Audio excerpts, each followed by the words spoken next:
quickly. Oh my God, Hall H, wow. You don't understand the amount of years I've tried to get in this room and to be on this side of it. It's a little surreal, so give me a second. Okay, hi, I'm Jason Concepcion. I'm the host of a podcast called X-Ray Vision. I was once the co-host of a podcast called Binge Mode, where we covered every episode of Game of Thrones. I'm so delighted to announce that I am co-hosting the official Game of Thrones podcast, House of the Dragon, with Greta Johnson from the Nerdette podcast. Let's get a little spicy, shall we? Let's add a little fire and blood to our brunch via the extended trailer for House of the Dragon. Yeah. Emma Darcy, Olivia Cooke, Paddy Considine, Millie Alcock, Emily Carey, co-showrunners Ryan Condal, and of course, George R.R. Martin.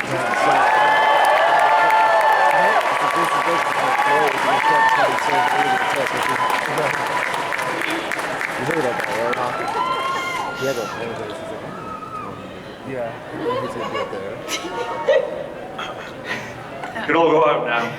Well, before we get started, Emma has a message. Oh yeah. Okay, so Miguel Sapochnik, who is co-showrunner with Ryan, got COVID yesterday, so he's not here. But he sent me a text message for you, which I'm going to read. He says, "Hey Comic-Con, I'm gutted that I can't be there with you today. This is fairly typical for me. The first time I had to catch a plane to Belfast to do Thrones, I forgot my passport. So the fact that the first time I get to come and do Comic-Con with all of you lot for House of the Dragon, I get COVID feels about right. I am deeply honored that so many of you have turned up to show your excitement for House of the Dragon. We dedicated at least the last 3 years of our lives to making this show, and hope that it is everything you want it to be, plus maybe a little bit that you weren't expecting. And you'll finally get to see what we've been cooking in less than a month. I hope you like dragons." He says, "If I wasn't highly infectious, I'd be dancing in the streets of San Diego with excitement right now. But instead, that duty must fall to our incredible cast. FYI. This show would not have been possible without their passion, their talent, and their relentless hard work. They have elevated the show to another level, as you'll see. Anyway, enough of me. Fire will rain. Peace out, Meg."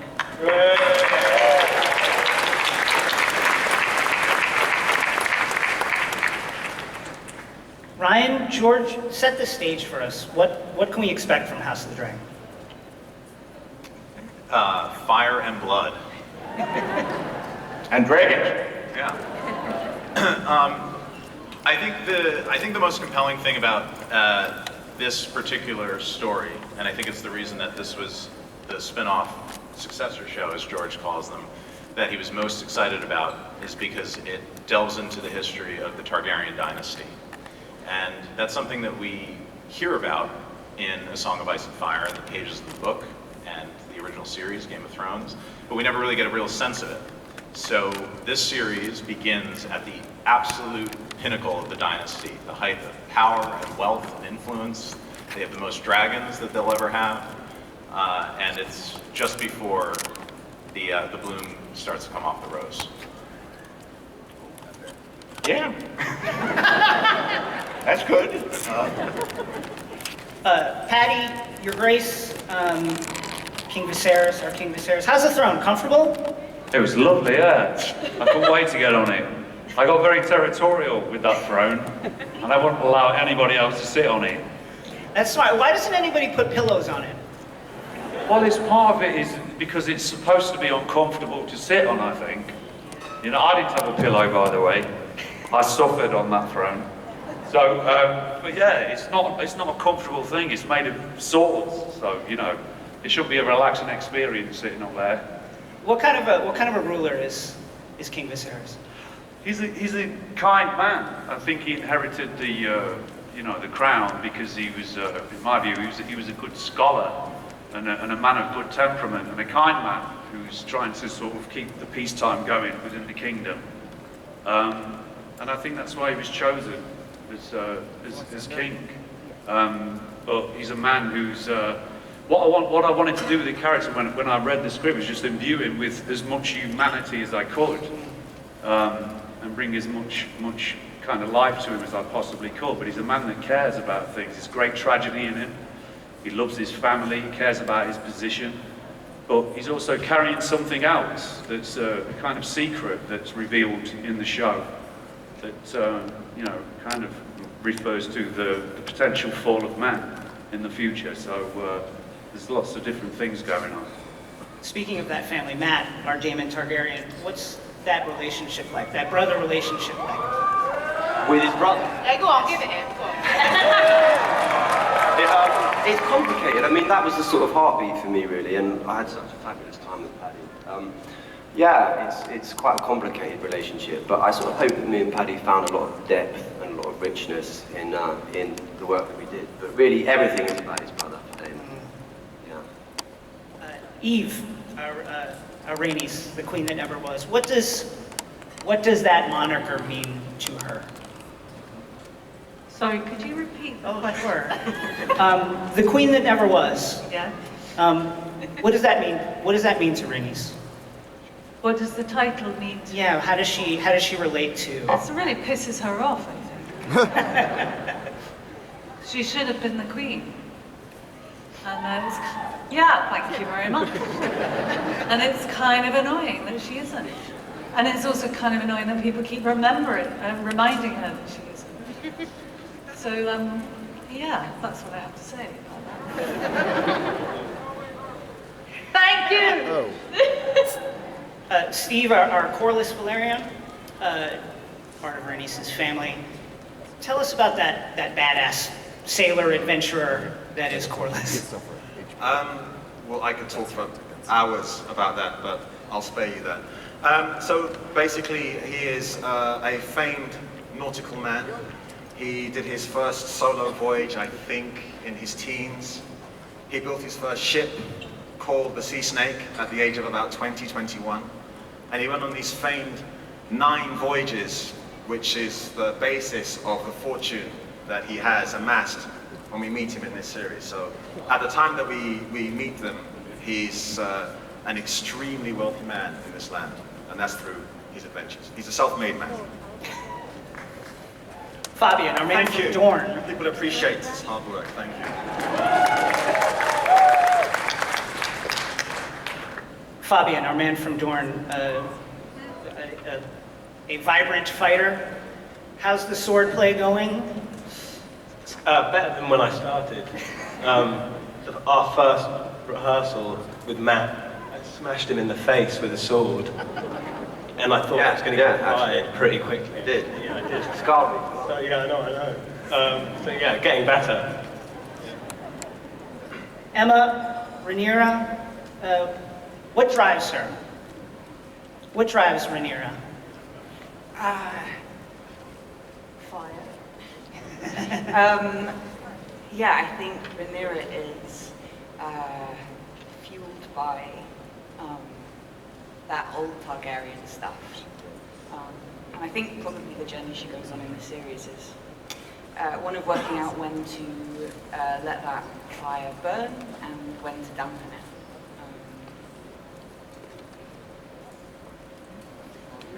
George, what's it like seeing these characters come to life from this part of Westeros' history, 2nd century of the Targaryen rule? It's pretty exciting. First, you're always nervous at the beginning because you know these books, these characters are like my kids, and when you give your kid to people for adoption, you wonder how they will be treated.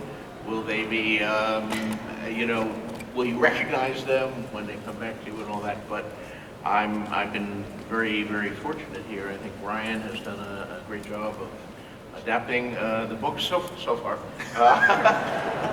And Thank you.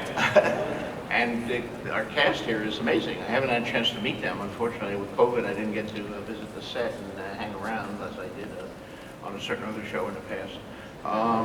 But I've seen 9 of the 10 episodes, and it's pretty amazing. Pretty amazing. I'm really very happy.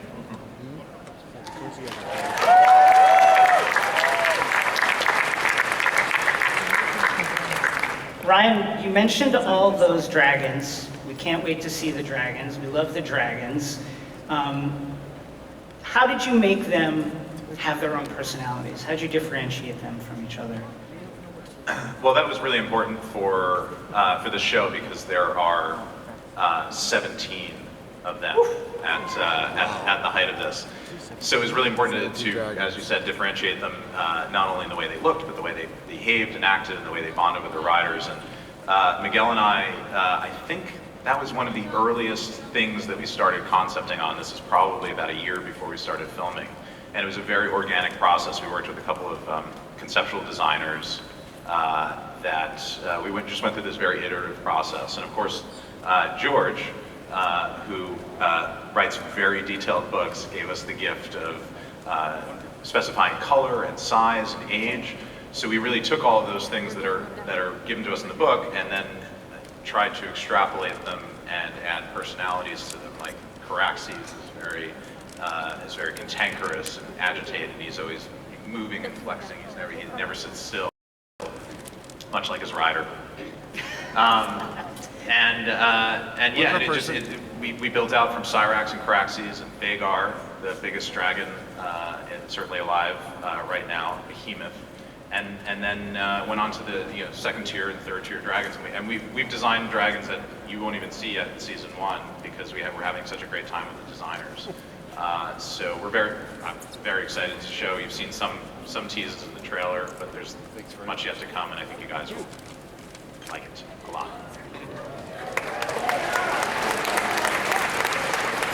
For our group, was there a moment when you felt like, maybe it's when you first got in costume, when you first got a sword in your hand or something, when you felt like, oh, I think I'm beginning to understand this character. I think I've got it.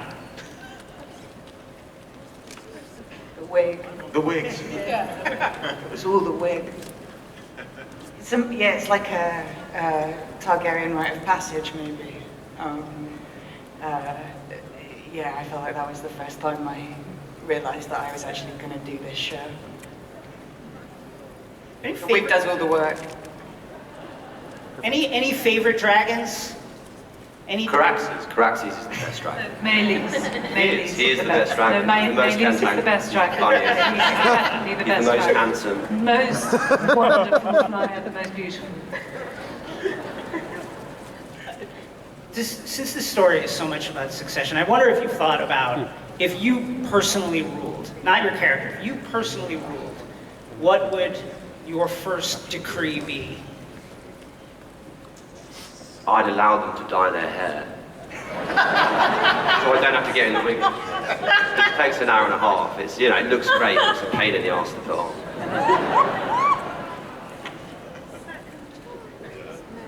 Pants for the ladies.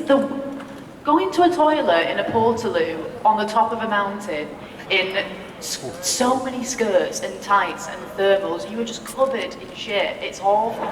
Not shit, but like mud. You heard it here first, folks. For our Rhaenyras and our Alicents, Millie and Emily and Olivia, what was it like playing characters at two different stages of life? How did you work it out or not work it out? How did you build that character? Well, we didn't. Yeah. We've never met. Like, we've met, like, it was like 3-4 times. Yeah, like a handful of times. So that was kind of weird, being like, oh, I play you, never met you. So yeah, I don't know. Yeah, I think I feel like maybe I had the easier job in that I was thinking about when you see photos of yourself as a child or like camcorder footage, and that person's really familiar, but they're also quite distinct from who you are today.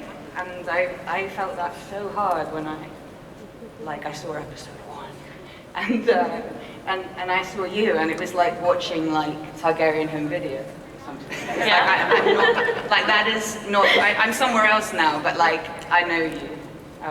It's lovely.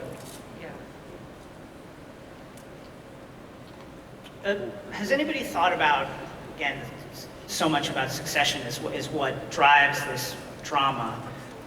What's the ideal ruler for Westeros would have what kind of traits? What do you think, Em? George? Well, I think one of the fundamental things is, in a good king, is someone who regards being king as a duty rather than a privilege that they are entitled to.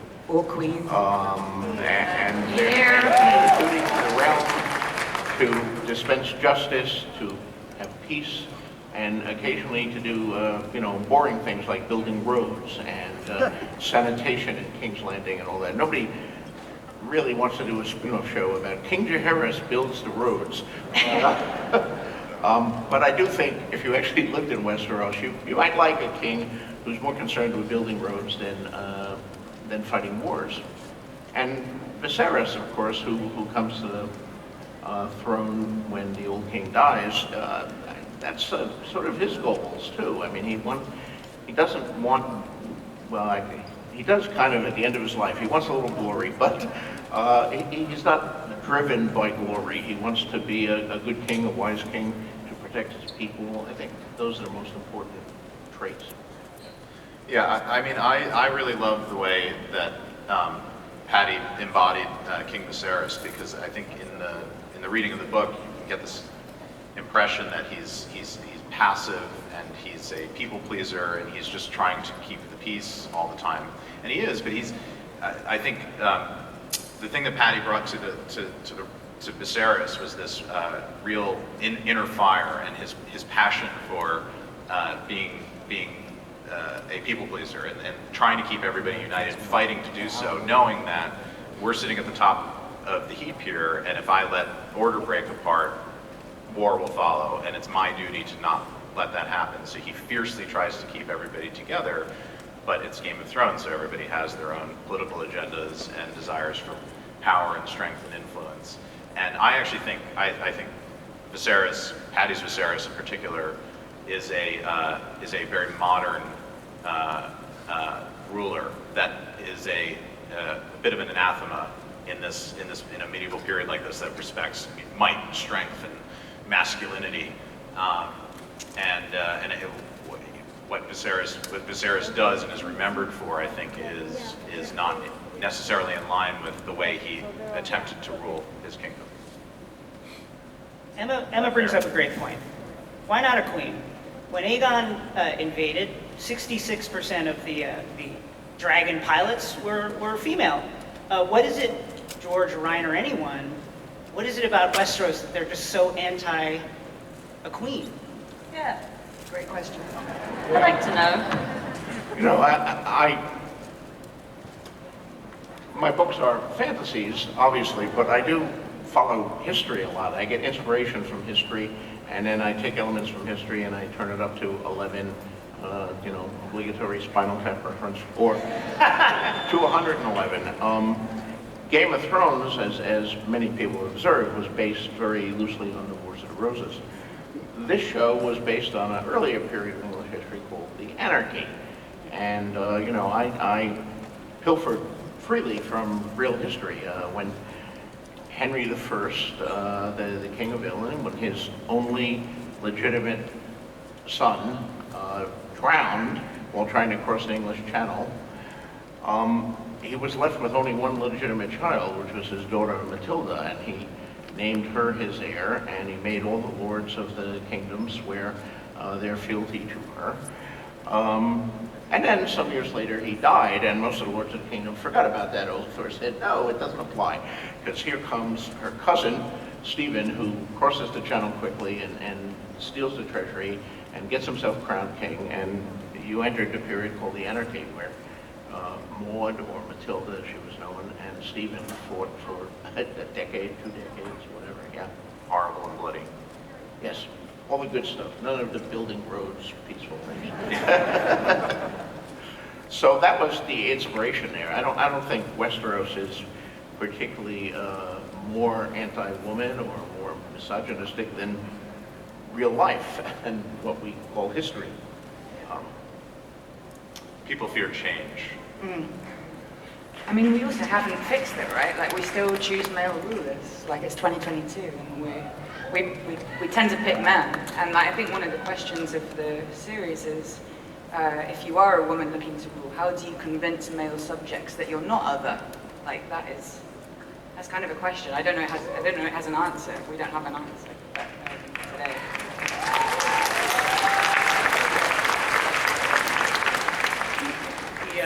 The blood of Old Valyria is well represented up here. How's everyone's High Valyrian? Can we order lunch?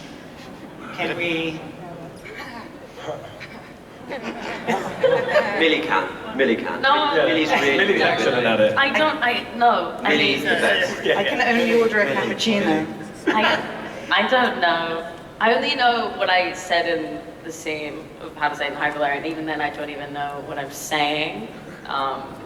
But it was fun. I mean, me and Matt had a lot of High Valyrian scenes together. A lot. Which was fun. Did anybody else speak? Paddy? I had one line. Yeah. I think it's been cut. Let me try and remember it. It's something like Skorkidoso Zadrizo Dromon Tomepse Unerati La Dixon Kotas.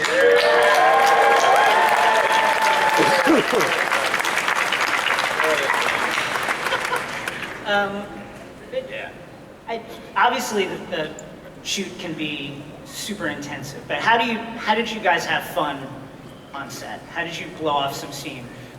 Boxing, darts, trivia night? I wish. That's going to be in the rider next season. Or if there is a next season, I don't know. There was a chocolate table that Reese would flirt with up until 5 p.m. and then he'd just ravage the whole entire table. Reese plays Otto Hightower, and he isn't here today, which is upsetting, but he's great. He also had like an amazing way of eating crisps where he would sort of like finger the bag and really kind of, and then it would spill everywhere, all over, and then he would run off and be like, well, there's a massive mess here, I don't understand where this comes from. Also, the joys of watching him take the absolute piss out of Fabian. I could see like cogs turning in Reese's head as he's looking at Fabian, and then he'll just be like, Fabian, ever thought about playing a teenage werewolf? And it was just, and then you'd be Teen Wolf for 3 weeks until it was something else. Yeah, he started a lot of rumours on the set, most of which I don't think I should share. This is a world that is famed for its iconography, the Valyrian steel swords, dragon eggs, the Iron Throne. Any particular favorite prop? And I ask because if you could steal it from me, that would be super great. But any favorite props, any favorite item from the world? My knife. It's a very important knife. My knife. What? Yeah, my knife. I wanted to keep it, but you know, they're very hot on that on the show, so they wouldn't let me take a knife. And yeah, trying to nick one was hard as well. So yeah, that was the thing for me. I quite liked having a knife. I thought they'd give it me at the end, HBO. You know, I was a good king after all. If they want to listen now, they give me the fucking knife. HBO, please give him the knife. No? Sorry for Ryan the here, language. of course, actually collects movie intelligent props. He has a wonderful podcast I called do. What Dreams Are Made Of. Yes. So I expect at the end of the show you'll make off with all the really good props. I'm going to get a knife for Paddy. Thank you, Ryan. Yeah. Thank you, brother. Make it happen. Great plug for Ryan's podcast. Thank you, by the way, George. Ryan, as a prop connoisseur, anything that you were really geeked out about to see? All of it. Yeah, it was all. Everything was great because it's a wonderful kind of show for that because everything has to be custom made. You can't really buy stuff off the shelf. All the costumes are bespoke. All the all the weapons are custom made for the show, everything, banners. So it's just a feast for the eyes. Are the severed heads going to be custom made, or can you get a box of severed heads like we did with Game of Thrones? We have a specific budget line item in season 2 for custom severed heads. Ah, very good. I did nick something. What did you? Oh, I'll never tell you what it was because no one's known it's gone missing. But I did steal something. Come after me. Erase this tape. Erase this tape. For our group, how much of family is so important to this story? Did you lean on any of your own family history to try and find the drama here, or is it just all on the page for you? I pretty much on the page. I mean, my family history doesn't involve no incest, as far as I know. But yeah, I think for the most part it was what's on the page, and then trying to equate the value you have for your relationship into the character's value for his or her relationship. I think that's kind of how I approached it anyway. Are you a sailing man now, Steve? No, I actually get seasick, which is doesn't augur well. But no, I don't. But I was kind of jealous because my whole family all get to ride dragons, and I don't. Which is thank you. I don't ride a dragon. Someone here loves me. Thank you. Yeah. Indeed. There you go. I'll survive. Jason. Yes. Emily Carey impressed both Miguel and I really out of our seats on one of her first days on set, because she does journaling in character as a way of learning her background. Emily, you should talk about that because it's fascinating. Yeah, so I find it one of the best ways to like get into character. And for Alison, we had so much creative freedom, like all of us as a group, including Millie and Reese as well, to sort of make up this whole backstory to her. Obviously, when we find Alison, she doesn't have a mother, and there was some gaps that we had to fill, and so to sort of figure it all out, I just started journaling, and with the advice of Miguel and Ryan, I managed to come up with some form of backstory, and it proved to be very, very useful. So I think that ties into the family thing as well, is that there's a lot of Alison's family that you don't see, but for the relationship between Alison and Otto, family is such a key word, because it's all about bloodline. I mean, that's kind of what the show's all about. Is there anything you could share that you found through that process? I think it just gave me a deeper understanding of Alison. I think she's so multifaceted. There's so many layers to her. I think lots of people are expecting her to be the villain of the show already, but I think bringing her in younger, there was a lot more to explore. I think we were saying earlier as well that we didn't really talk to our older counterparts because there's such a huge character progression for both Alison and Rhaenyra. I've never had the freedom to be able to create a whole human being like this before, so it was so much fun being able to go so in depth with her. We heard a lot about Is there even such a thing as a hero and a villain in this story for our group? Well, it depends on how you define those terms.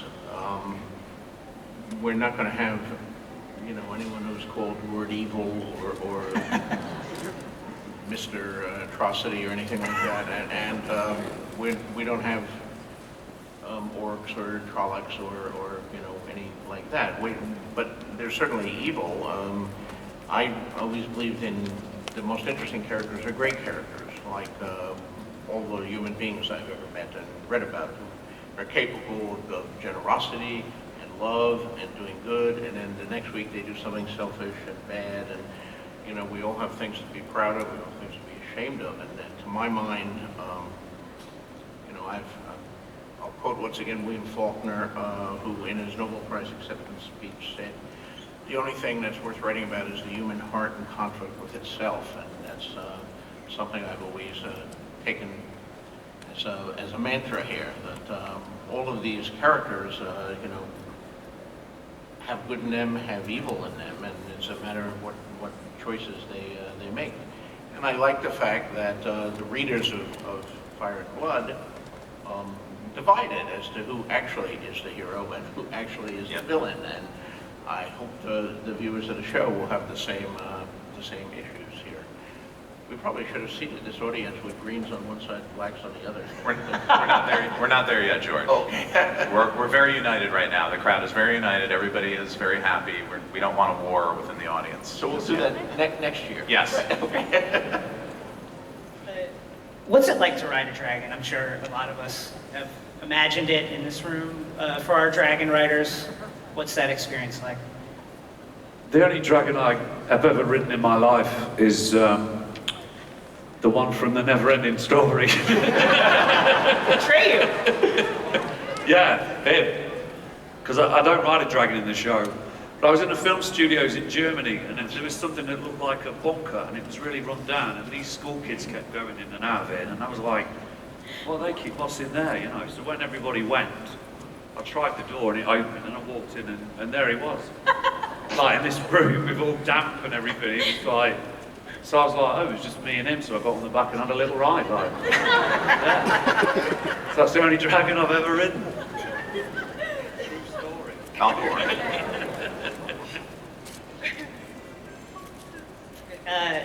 For our,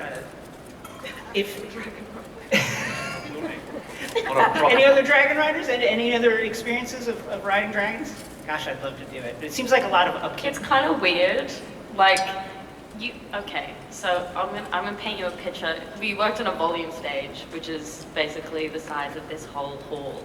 And it's all LED screens, and you're propped up on what looks to be a mechanical bull that you might ride at like a bar or a pub. And they harness you in, and then you're just lifted like 6 feet off the ground, and there's just like 4 guys with leaf blowers, and you've just got to like do it. I mean, it's strange. Yeah. But it also feels weirdly alive. I don't know how. I know, that's what's weird about it. Because it makes these noises, so it goes when it's moving. And it's moving, and you're, and it's weird, isn't it? It feels like it's a live thing. Does that just me? No, I agree. You also have to very alive.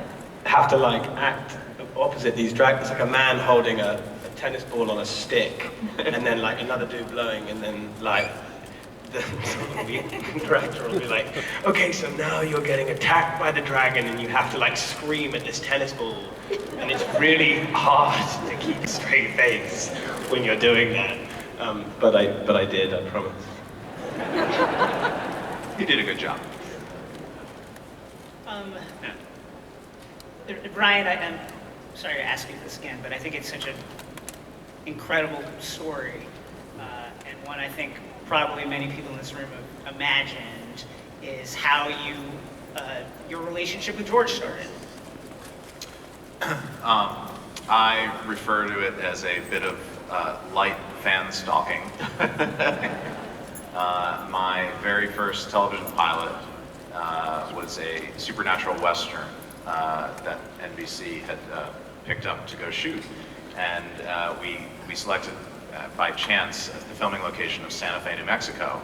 And I said, well, I don't know anything about Santa Fe, New Mexico, but I know one person who lives there. And I was going to be there for many months, and I said to my agents, knowing that they also represented George, hey, can I buy him dinner while I'm out there and just talk to him and pick his brain? And this was 9 years ago. And I don't know why, but George said yes, and let me buy him dinner and sweat profusely in front of him. And we just, I talked a lot about his books and how much I was influenced by him as a writer. And I just really wanted to just get to know him and pick his brain a bit. And then he came and visited set and hung out on our Western. And everybody kept asking me, do you know George R.R. Martin? And I said, I guess I do now. And we stayed in touch. And he came to LA fairly often to win Emmys. So he would always look me up in September when he was in town. And one day he called me, and I came out to have a beer with him, and he offered me a job. And here we are 4 years later. It's mental. It's crazy. Wow. Brian may have been picking my brain when I visited the set, but I was stealing his cast. He did 2 of the people on that busted pilot was hired by Game of Thrones. That's right. The great Pedro Pascal was a Pinkerton detective, kind of bumbling Pinkerton detective in our pilot, and also the great Michaela Huisman was the star of the show. Played Drake Sinclair, the rogue gunman. And later went on to be our second Dario Naharis. That's right. Infuriatingly handsome. We're about a month out now, and here we are at Comic-Con, Hall H. Candidly, I'm freaking out. How is everybody feeling? How is everybody feeling right now? Knowing that the show is looming. Ill. It's always weird, isn't it? Because, like, you know, there's this behemoth that we're following in its footsteps, and there's a massive pressure that we feel, to give you guys what you want, but also make it different, and to also put our own stamp on it. And we're so grateful for what came before, which was so amazing, and we just hope that this has the same legacy, because God, we worked our bums off for a year, and you know, these guys worked for longer, and yeah, man, I hope you like it.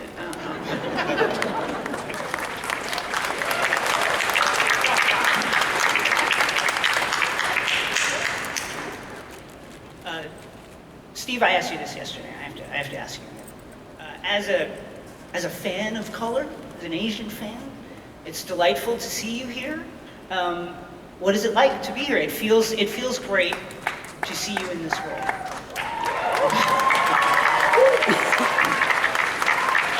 Thank you. It does feel great because other than, as we spoke about yesterday, other than certain people's viewpoints about someone who looks like me playing this part, it hasn't really played a part in the role, in my experience on the job with my fellow actors.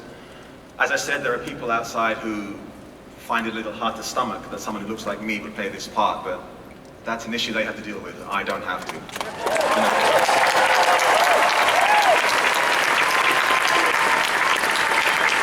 issue is always the same. I just have to say the lines convincingly and avoid bumping into the furniture. So, as I do that.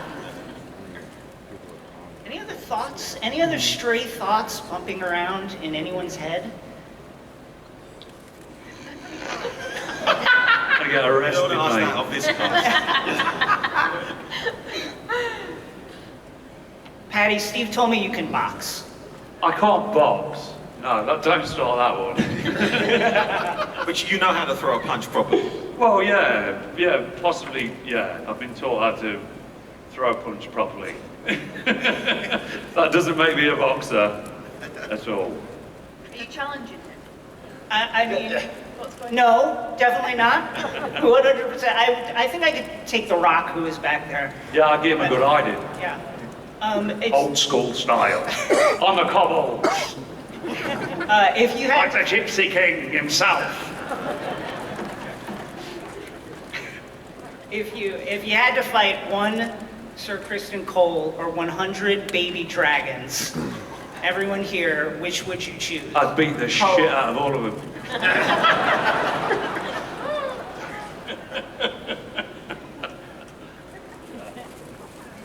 Is it time for fan questions yet? Yeah. Now, I would add for our fans who are going to ask questions, this is the big shot. Don't throw it away.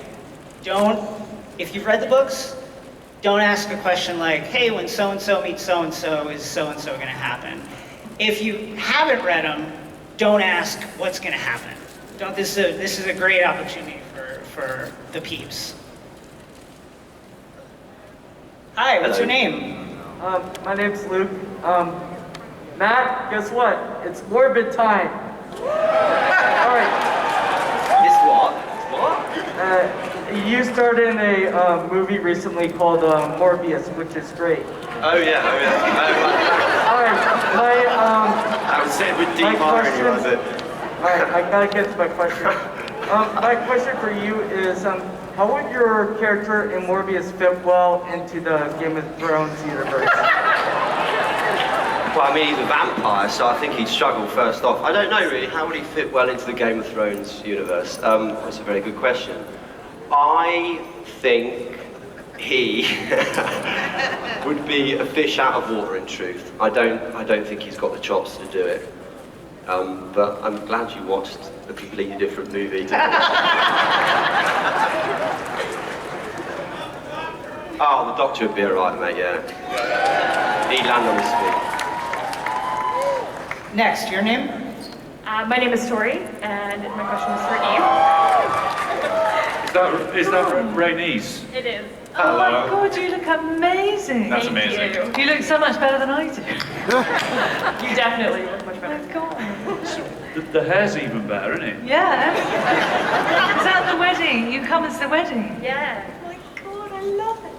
That's incredible. So you come from a theater background where you've played many famous characters from text. What drew you to Rainey's, and how does it feel to be joining a universe with such another famous character from text? I'm so sorry, can I just ask you to ask me that a little bit slower? Because I didn't quite hear it. Of course. So you come from a theater background where you played many famous characters from text. Yeah. What drew you to playing Rainey's, and how does it feel to be joining another universe with such a famous character from text? Oh gosh. Well,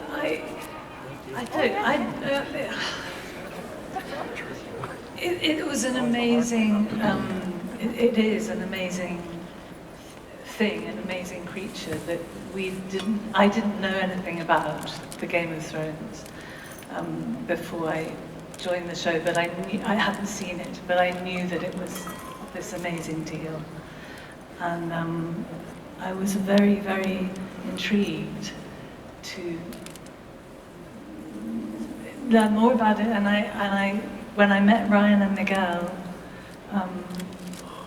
they were really cool. And I thought what they had written was very cool. We didn't have any information in the script that we were sent. All the names were changed, and they told us, "Oh, this isn't the real script." And it was the whole thing was really mysterious. So I didn't really know exactly what it was, this thing. But my agent just kept saying, "It's really amazing, extraordinary world, extraordinary show," and it was wonderful writing them, and they were really amazing people. And I thought, gosh, I'd like to be part of this. And I'm really happy that I am.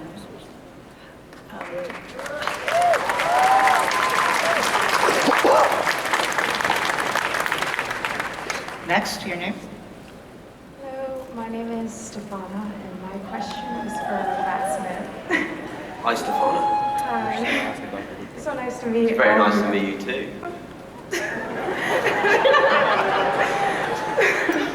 So, I grew up seeing you as a good guy, as the 11th Doctor. How does it feel to take on...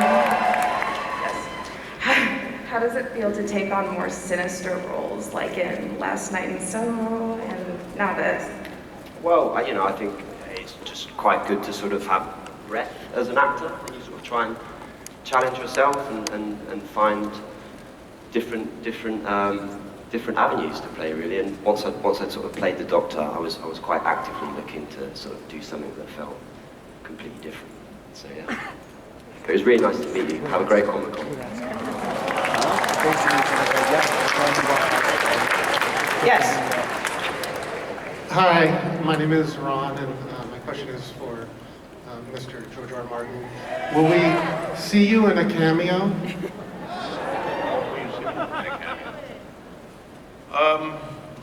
I don't know. Please. I mean, for the last couple of years since COVID hit, I've hardly left my house. I've been, trying to stay away from COVID, and also, you may not know, but there's this book that I'm writing. It's a little late.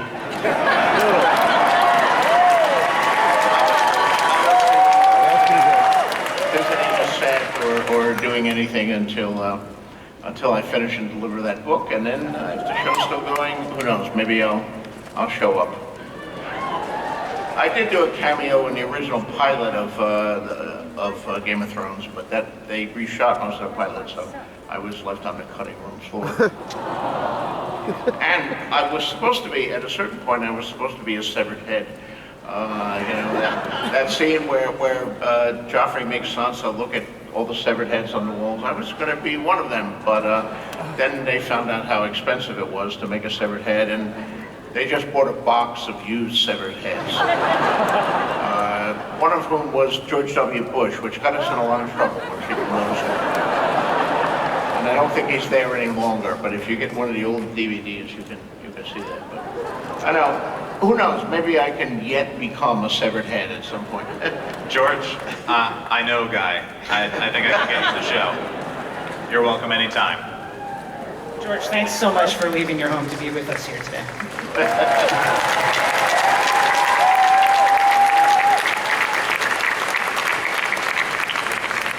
Yes.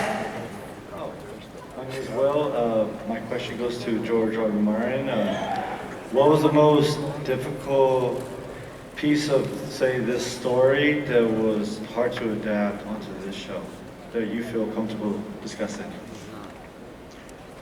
Well, it is a very hard story to adapt because it's very long and it's very complicated and there are many, many characters in it. And so, Ryan had quite a challenge there in adapting it. I don't know, what was the hardest part to adapt? I mean, that's a great question. It's a really interesting challenge because it is not a traditional novel. It's not written in prose. It's a history book, as George calls it, a fake history. And so there's a lot of signposts in it, but there aren't necessary. There's some dialogue, but then other things. It's just, oh, this happened on this day, and then there was a war, or there was a fight. So the trick is, I think, painting in the lines that you have point A and point C, but you don't really know what point B was, and that's the fun of the invention of the show. But to me, the most challenging thing is just the sheer amount of time that the story covers, because it's the story of a generational war. So it was figuring out how to structure it in such a way that we could move people through this very complex timeline in a very simple way, so that people didn't get lost. And I think we've done a pretty good job. But that was certainly a brain bender for the writers and I. And thank you, Sarah Hess, who's somewhere in the audience, for saving our bacon on that.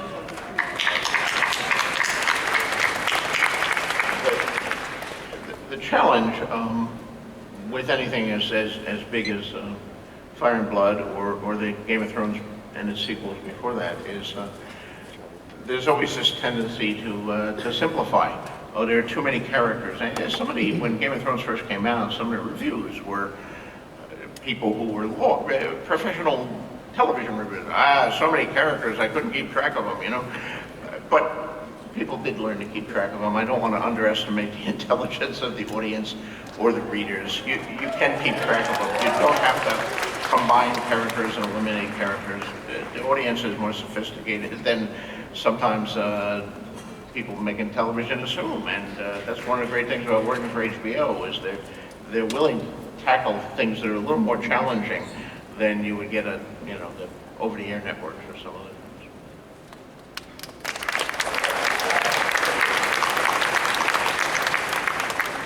Hi.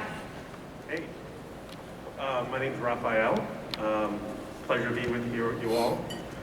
My question is, what realms in Westeros that we're just a little bit familiar with from the previous work are we really going to get to dive in and get to know? Oh, realms. Yeah, Realms. geographies. Oh, and one quick comment. We only need to ask one question. He was going to tell us that we were great.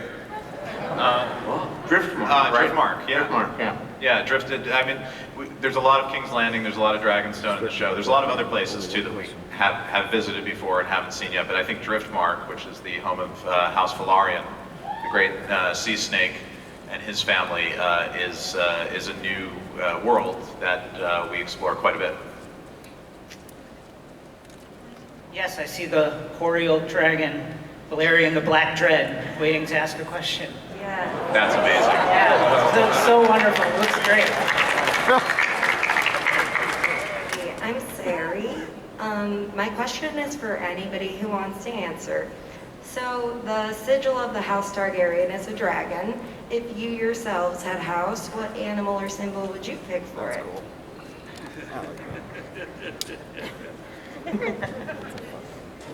I pick a My lion. sigil is the turtle, that's why I wear one on my hat here, so.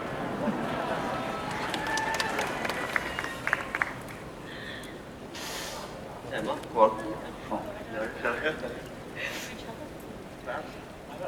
A wolverine. Yeah. Badger or something. I don't know. Just I'd some have a type. lion. I reckon like a fox. Yeah, you're a fox. Yeah, thank you. Okay. I said turtle, but I kind of take it back now. I had a lot of fun writing the books with the heraldry. I get carried away with the heraldry for the houses. I read about, when I was starting, a lot about actual medieval heraldry and all that, which is fascinating, but also kind of boring, because it's like 75% of the people have lions and the others all have eagles, and, where are the badgers and the lumps of coal? Kristen Cole has, I think you have 9 lumps of coal on your shield, right? Yes. Yes, not really as exciting as a Wolverine, but still. I'll take it.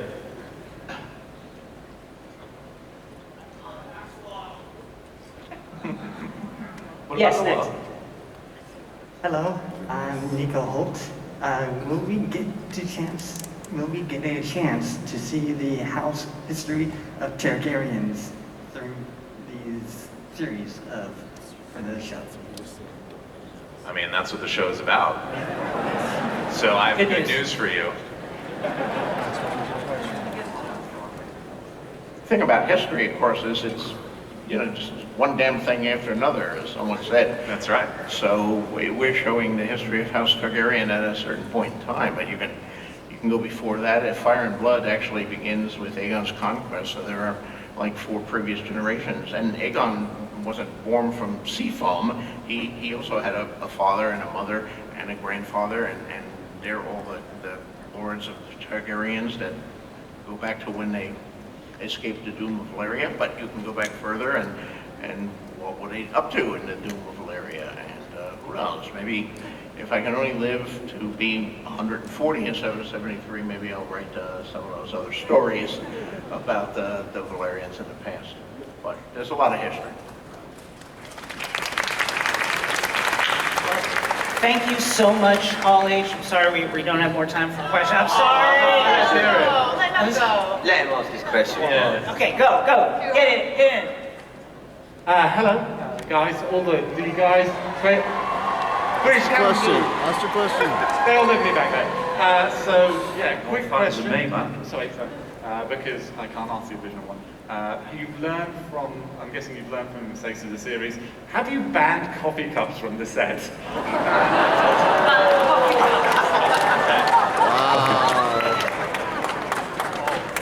Wow, okay. No. They're everywhere. Hall H, thank you so much. Everyone here can't wait for